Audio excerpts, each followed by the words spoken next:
Wait, a war over a bucket? Imagine two mighty city-states, warriors in full armor with banners flying high, all marching off to war. And what are they fighting for? A wooden bucket. Yes, you heard that right, a bucket. Welcome to one of the weirdest, yet oddly fascinating chapters of medieval history, the War of the Bucket. But before you start to imagine armies fighting with pails and ladles, let's get to the bottom of the truth about this quirky tale and find out what truly led Bologna and Modena to face off in 1325. The War of the Bucket is really the continuation of a story far greater than the wooden containers themselves.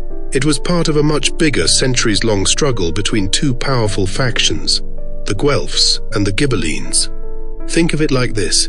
The Guelphs were Team Pope, the Ghibellines were Team Emperor. It wasn't just about religion, it was about power. Who ruled northern Italy? Who controlled the cities? Big questions that gave rise to many battles and sometimes really crazy stories. The city of Bologna had been one of the most loyal members of Team Pope, also known as the Guelphs, and was therefore at odds with Modena, which supported Team Emperor, also referred to as the Ghibellines. Pre-existing tensions had been bubbling for years, and while the bucket made for a great punchline, it really wasn't the cause of the conflict. Rather, it was the cherry on top of a very messy political Sunday.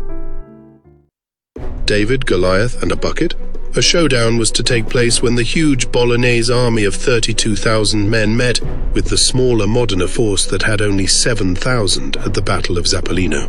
Surely now one would assume that the city with more soldiers would prevail, right? Wrong. The Modenese forces, though greatly outnumbered, pulled off an upset that would make any underdog proud. Think of it as the medieval version of a sports miracle, except with more swords and fewer cheerleaders. The battle raged, and in the end, with approximately 2,000 casualties, Modena emerged victorious. But to add insult to injury, they took a wooden bucket from a well in Bologna and brought it home as a trophy. Yes, a bucket. Not a crown, not a flag, just a good old wooden pail, and that's where the legend started. Myth versus reality. Okay, let's clear this up. Modena did not start a war because it swiped a bucket from Bologna. Most likely, that is a myth that has been perpetuated because it is much more fun to fantasize about knights in shining armor going after a rogue thief of the holy bucket. The bucket was in fact taken by the Modenese after the battle as a bit of a cheeky souvenir of Modena's victory. It was like medieval trolling. Hey, we won the battle and now we're going to take your bucket too. But this wasn't just any old bucket.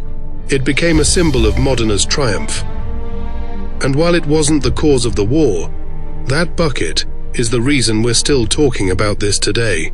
To this day, the bucket is proudly displayed in Modena, like a quirky reminder of one of history's strangest victories. A symbol of Italy's wild medieval landscape, the War of the Bucket is funny, no doubt, but it is also a window into the chaos and complexity of medieval Italy. City-states like Bologna and Modena were constantly at each other's throats, and the Guelph-Ghibelline conflict only made things messier. This wasn't just a bucket battle. It was about who gets to call the shots in northern Italy. And at times, such power struggles with such high stakes may result in something as ridiculous as a stolen pail becoming a trophy.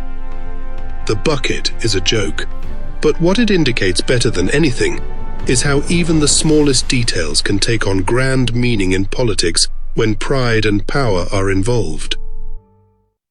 The war we'll never forget, thanks to a bucket. So here we are, centuries later, still talking about a war that technically wasn't about a bucket, yet kind of was. The War of the Bucket is a quirky and comical reminder that history isn't all grand battles and noble causes. Sometimes, it's about a city taking a wooden pail as a victory prize, and that's why we remember this story. So the next time you hear somebody talk about the War of the Bucket, just remember, that bucket, well, that bucket just made the whole thing so much more fun to talk about.